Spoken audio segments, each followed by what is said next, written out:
রাষ্ট্র সংস্কারের সকলেরই একটা ঐক্যমত তৈরি হয়েছে, কিন্তু কতটুকু সংস্কার হবে সেইটা নিয়ে শুরুর দিকে একমত থাকলে এখন ভিন্ন ভিন্ন মত তৈরি হচ্ছে। প্রধান একটি রাজনৈতিক দল বিএনপির মহাসচিব থেকে শুরু করে শীর্ষ নেতৃবৃন্দ শুরু থেকে দেখবেন তারা বলছে যে একটা যৌক্তিক সময় মধ্যে সরকারকে সংস্কার করতে হবে। তার মানে তারাও কিন্তু সরকারকে টাইম বেঁধে দেয় নাই, আমরাও বেঁধে দেই নাই যে না সরকার কাজ করুক, সরকার স্থিতিশীল হোক। প্রথম যে আন্দোলনগুলো হয়েছে, সাকিবের সাথে আর কিছু আন্দোলনে দেখা হয়েছে, আমরা গিয়ে থামিয়েছি যে ভাই এখন সরকারকে একটু স্থিতিশীল হতে দেন, একটা নতুন জায়গায় আসছে, সেটেল ডাউন হতে সময় লাগবে, একটু ধৈর্য ধরেন। আমরা কিন্তু সরকারের পক্ষে অ্যাডভোকেসি বা ওকালতি যেটা বলে সেই ওকালতি করেছি, কারণ ওই বিএনপির ভারপ্রাপ্ত চেয়ারম্যান জনাব তারেক রহমান যেটি বলছিলেন যে এই সরকার আমাদের সরকার, এই সরকারের ব্যর্থতা মানে আমাদের ব্যর্থতা, সুতরাং এই সরকারকে ব্যর্থ হতে দেয়া যাবে না। মানে বিএনপির শীর্ষ নেতা এই লাইন নিচ্ছেন, আমরা সবাই কিন্তু এই লাইনে ছিলাম, আছি এবং থাকতে চাই।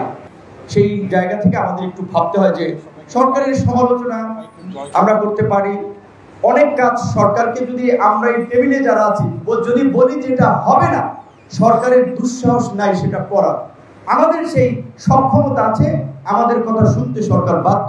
কারণ সরকার জানে যে আমাদের আন্দোলন সংগ্রামের ফলে তারা ওখানে বসে আছে, সুতরাং আমাদের সেন্টিমেন্টের বাইরে গিয়ে এক ইঞ্চিও তারা পথ চলতে পারবে না যদি আমরা ইউনাইটেড থাকি।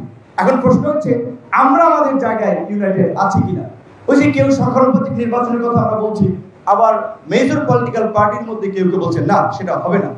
আমরা কেউ বলছি যে 2 বছরের জন্য সরকার এই রিফর্ম করে একটা ইলেকশন দেবে, কেউ বলছে না 6 মাসের মধ্যে। তাহলে আমাদের এই যে 5ই অগস্টের পূর্বে যে একটা ইউনিটি তৈরি হয়েছিল সেটা এখন ডিভিশন হচ্ছে। এইখানে ইউনিটি দরকার, এবং এটা সত্য যে এই সরকার যদি কার্যকর সংস্কার না করতে পারে নেক্সট পলিটিক্যাল গভর্নমেন্ট পারবে না, বাস্তবতায় সেটা পারবে না, ব্যাখ্যা দিতে গেলাম না। তো কাজে এই সরকারকে রেখে আমরা এই রাষ্ট্রটাকে কতটুকু সংস্কারের জায়গায় নিতে পারি। ধরেন এখানে বিএনপির মতো একটা বড় দল, আওয়ামী লীগের গণহত্যার বিচারের দায় কেন বিএনপি নিতে যাবে? নিশ্চয়ই উচিত যে এই সরকারকে রেখেই বিচারটা নিষ্পত্তি করা।